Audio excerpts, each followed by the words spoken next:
Guys, this is 313 Media Studios. Well, I mean, it's going to be 313 Media Studios. We're in the process of building it out, but this is going to be one of the nicest podcast studios in Metro Detroit, and I can't wait for you guys to see the finished product. This is the rhythm of the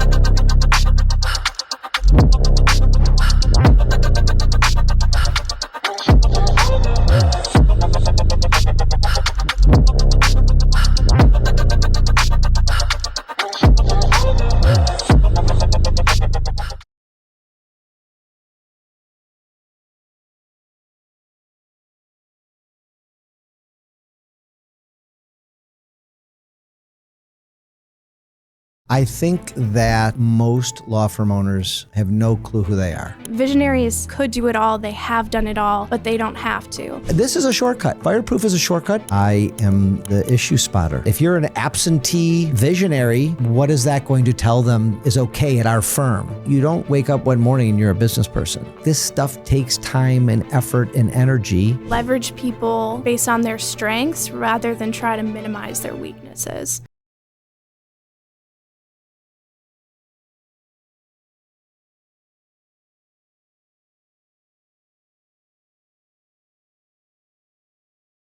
You know, the problems, the sleepless nights, the stress, the pressure, I think that a lot of business owners are under. And I think oftentimes business owners feel very alone. So much complexity around you, and you're trying to balance the home life and the business. They have great advisors amongst them, but that integration of that advice is really missing. And it's very easy for them to get distracted by the fires that come up. Whatever you want is at your fingertips. It's just a matter of really choosing to understand yourself and seeking that journey. You're seeking abundance. If you want more, we are here to help you get that.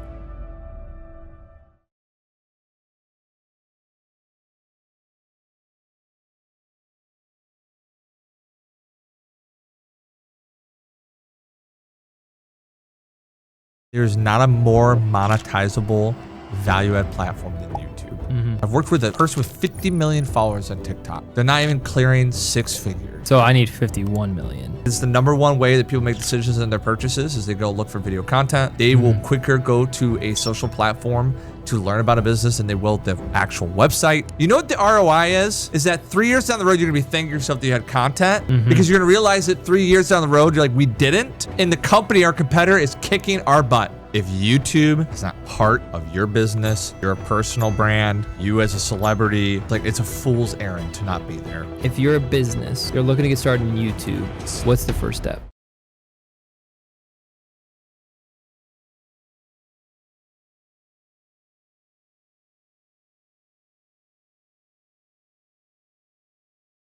I was just starting my professional career in football. It made sense for me to stay here. This became the place we knew. In business, it was going out, transitioning from football without anger, without attitude, without regret. And then in a short period of time, completely owning the entire market of Michigan. Yep.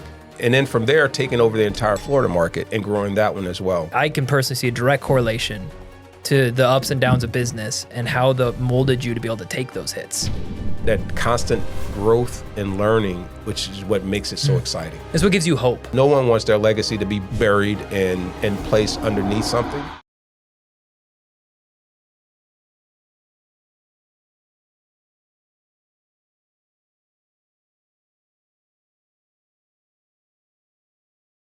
No complaining, just work harder. That's how I grew up. I literally spent probably 120 hours there a week. It was such a devastating lesson for me because I sacrificed so much time and energy. I think I aged like 20 years in that. I'm not kidding, it was terrible. Yeah. I didn't see my children, I didn't see my husband. It was a really hard time. It's not enough to just be the best. That was the time that I actually made a grown man cry. You can still be very authentic and transparent. I think it's important to stop overproving yourself. You're good enough as you are.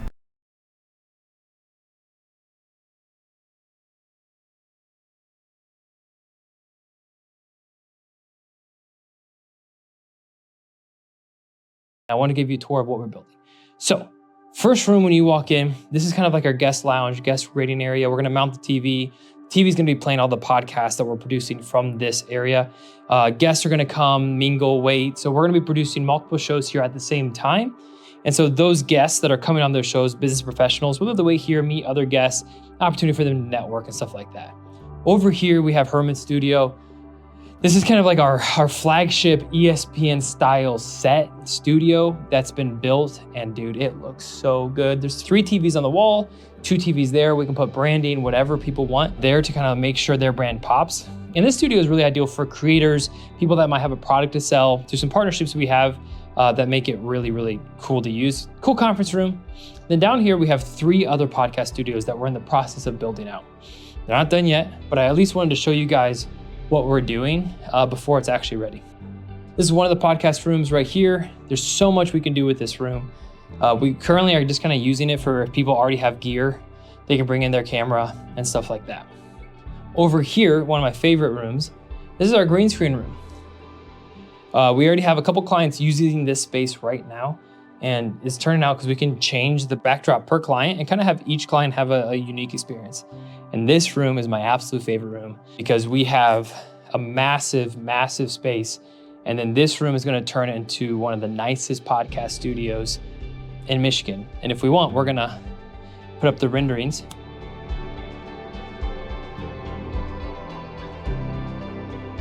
And that's what this space is going to look like. We're in the middle of the build right now, but I wanted to make this video just so you guys could see exactly what we're building, and you guys could just hop along for the journey. So anyway, I appreciate everyone's support, everyone that has been, subscribing to my show for the past 3 years, and now just supporting this company. If you're in the Detroit market and you're local to Detroit, Michigan, I'd love to give you a tour of what we're building. So please comment below, reach out to me, let me know if you're interested, and I'd love to see you.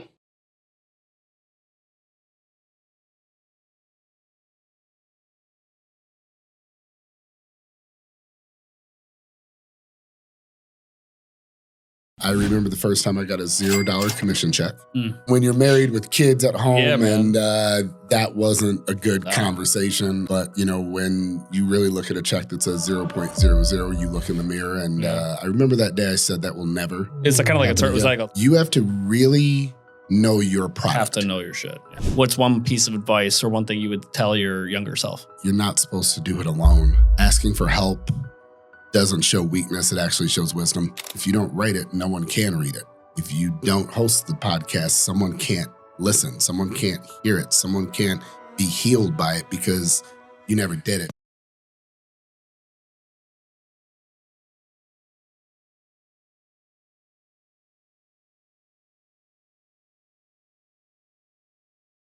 You're not playing to win, you're playing not to lose. Right. In business, if you're playing not to lose, you're going to lose. So I know racing is fun for you, but you've mentioned there's a lot of analogy of racing and applies to other things in life. Can you share about that? There's another thing we learn in racing that applies to business, and I think applies to life. I had to learn to remove the word control from my vernacular. If you're not a little bit out of control, you're not trying hard enough. And that seems to tie back to your story about racing, is you stopped playing to not lose, and then you started to play to win and get into that flow state. Because we set the floor, we protected the floor, we set a vision of where we wanted to be, and we got rid of everything that was a commodity and said there's 3 things that we can do better than anybody else. We're only going to do those things.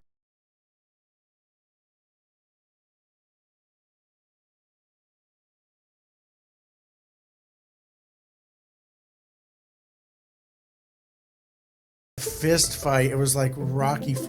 It was just such a battle. Everybody that reports to you, you're responsible for their livelihood. You meeting your KPIs means they get to keep their job, means they get to put food on the table. You got to pull them into the vision. I was so stupid to say, I can do it by myself. It takes a village. You have to develop that skill. We all have struggles. Cool, leave it at the door. Come in, do your job right. There's shades of gray. There are tons of shades of gray. Everything isn't black and white.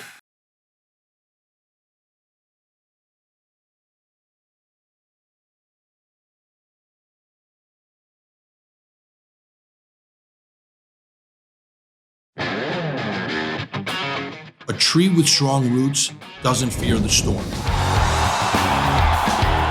actually been arrested 17 times. I have 8 misdemeanor convictions. I've beat 2 felony cases. You showed me why. We fired them. Have saved us over $800,000 on our spend on just that one silo. Speed kills. They want to delay. They want to extend discovery, do that stuff. No. So I was a high school dropout, teenage pregnant mother. Any business owner, you've got to be just incredibly resilient. You got to be able to take the punches and get back up. If you want to be burned, don't join. But if you want to be fireproof, then join.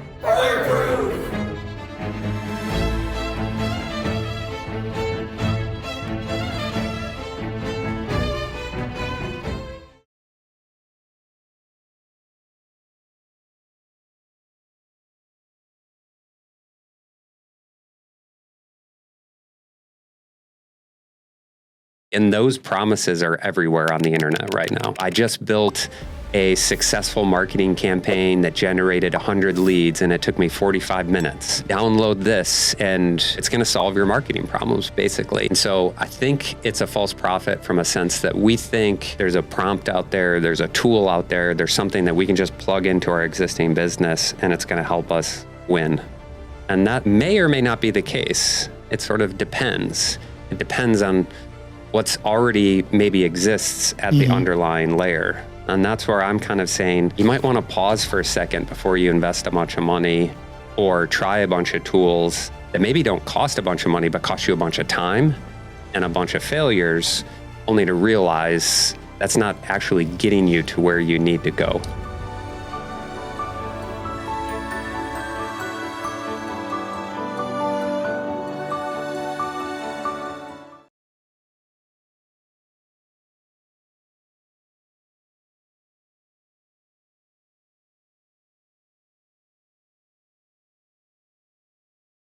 When you get into this arena and you become Medicare eligible, there are a lot of rules and a lot of regulations. So please be aware of that. And that's why we can do these podcasts so that people can be like, I didn't know. Right. Well, we're trying to help you understand. You're working past age 65. You're like, look, okay, I'm good to go. I've got my insurance through my workplace.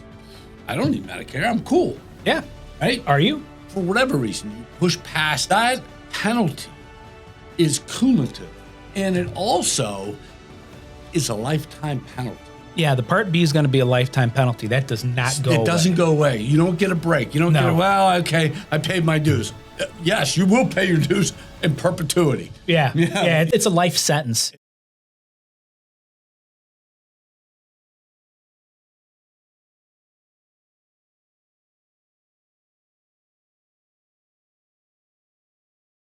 How did you first get approached? Did someone approach you that was interested in buying your company? Were you looking to sell? Like, how did that happen? I thought that selling something for some amount of money was going to do something. And like, I'm at the top of the mountain and that's it. And I can say from experience, like that's very anticlimactic and it didn't do anything.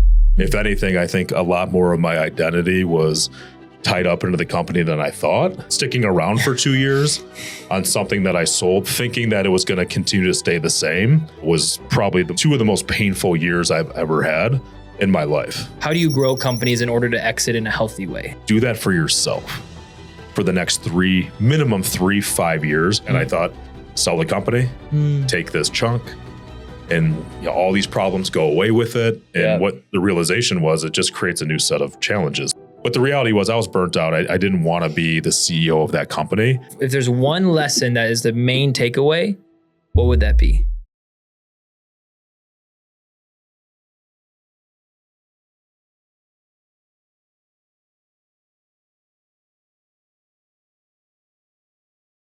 So when we look at recruiting, or when people are looking for new jobs, they're looking for something better than what they have. The job has to be better than. But better than is different for everybody. For some it's drive, for some it's money, location versus expense, right? Flexibility, it has to be better than. But for probably a majority of people, it is about the money. For me, it really depends. It can depend on the candidate. And I think this probably is also the case in like sales roles potentially that may be more salary based than commission based. But like just as an example, in the law business, you've either got to be, in order to make money, you've either got to be billing hours to client files, or you've got to be bringing in new clients or have existing kind of book of business or maybe some of each? I think it really all comes from a common sense approach to who you are in the marketplace, who you are in the employment world. Being authentic is important, but also being mindful of what's allowable, legal, and acceptable.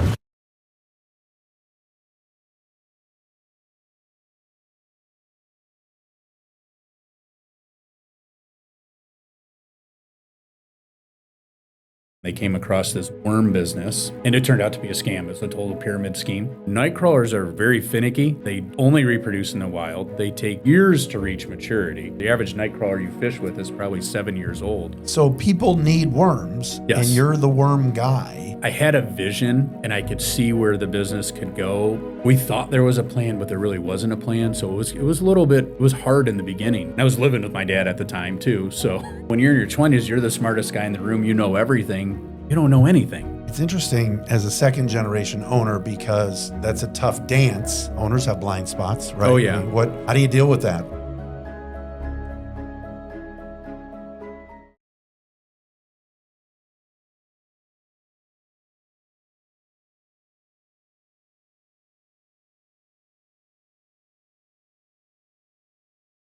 Several years ago, I got into a trial the night before. Oh my God. And $16 million verdict. And I see so many practices set up with fighting information. And instead, if you give them information and make it easy for them to answer the questions to their boss to get money, they want to pay you.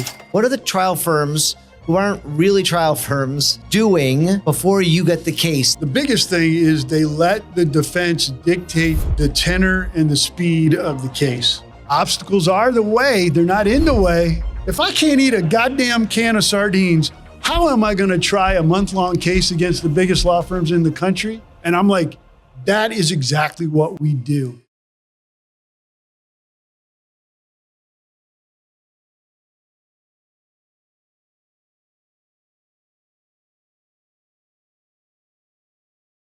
$10 years ago, we started the business. Talk a little bit about how we got started. So much more difficult than I ever thought. And I think that that's one lesson, right? Is I think people tend to glorify entrepreneurship.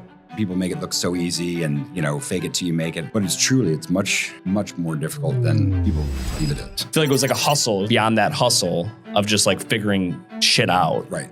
We're still having to figure some stuff out. Like the whole AI thing is like a total pivot. Yeah. But I think we've already pivoted hard on that because of what we saw happen in COVID. Being an entrepreneur is a very lonely track, right? Because so few people do it. And I think some people are scared of these tech and tools, like it's going to replace people, but really what we're trying to make it do is empower people. When I wake up in the morning, Thursday morning, as soon as my feet hit the ground, the only thing that goes through my head is, oh shit, it's already Thursday. In business, it's not supposed to feel comfortable all the time. Like the shit is supposed to hurt.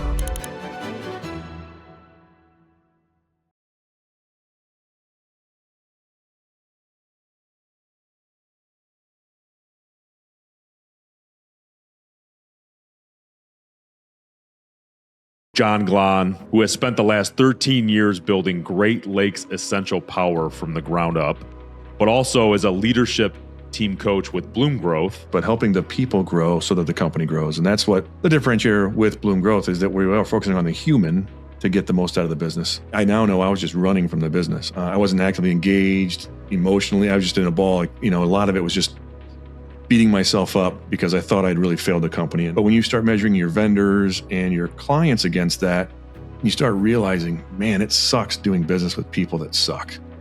Look back 2 years and I'm like, wow, I just buried the company because we went and did this.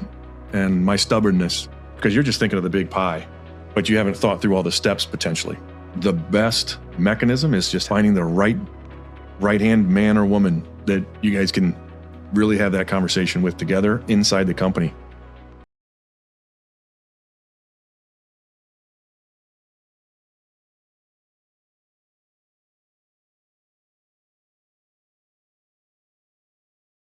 Bakehouse 46 was born about 5 years ago, really trying to pull some of the heritage from Blake's Orchard and Cider Mill kind of into the community. We created this brand. Who comes up with these ideas? Kind of just depends. We've got different people we lean on for ideas and always trying to keep things fresh, keep new ideas flowing. So. Yeah, you've had the bagels, you've had the cupcakes, you have the donuts, and now you're tinkering around with the savory. At this point, I mean, I think that if you're a business owner looking to put on some sort of event and you want like a higher elevated thing, this is a really good place to start.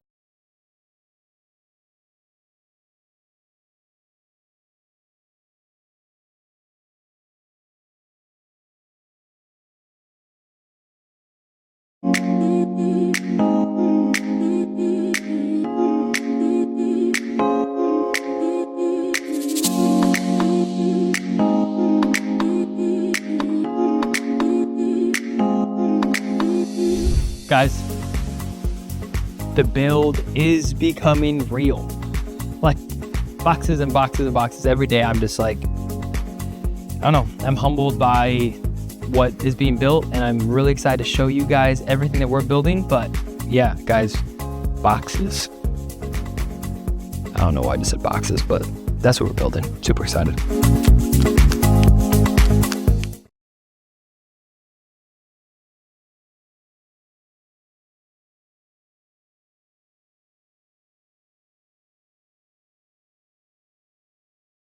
Business is my love language, man. When I say we quit our jobs, though, it's not like we were making money. Like we were broke as fuck. Luck is when preparation meets opportunity. Go through your phone, pick like 20 contacts and be like, hey, Bobby, I haven't talked to you in a year. Hey, I just want to let you know, I just started my roofing company. If there's anything I could do for you, please let me know. But I just want to let you know if there's anybody you ever refer me to, I'm going to work my ass off. What genuinely makes me happy is holding a door for somebody. Like my favorite book is The Go-Giver. Is there any piece of advice that you would give? You're going to go through shit. It'll be okay.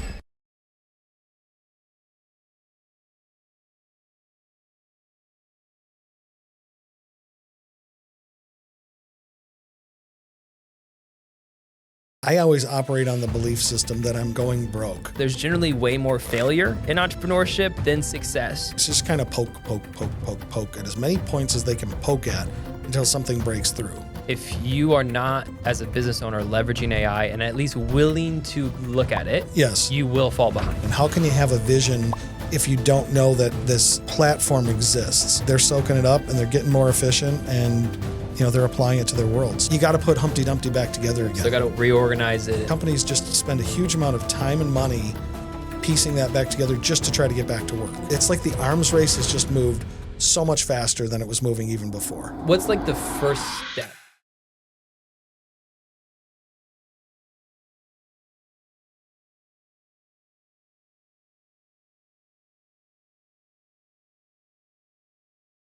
AI, I don't think you're gonna have a choice. We're all gonna be a part of it. And I think everyone's trying to race to figure it all out. And my advice is just sit in it for a minute. In my world and in the world, it's humans connecting with humans. And that's what is that we're evolving to. AI is helping with efficiency, but that hopefully is freeing us up to connect at a deeper level, right? And build those relationships. And I still believe that is the best way to create relationships, to do business. When you develop a relationship with someone and things go wrong, things are always gonna go wrong. We own it, we're accountable for it, we'll fix it, and next play. It's really hard to do that when you don't have a strong relationship with someone.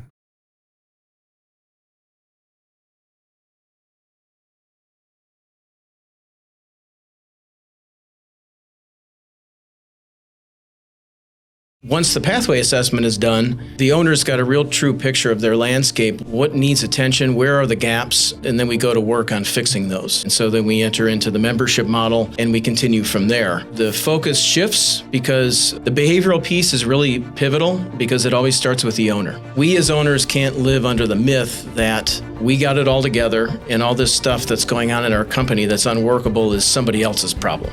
It's a reflection of our leadership. And so digging there first and seeing that, having those blind spots show up is so powerful.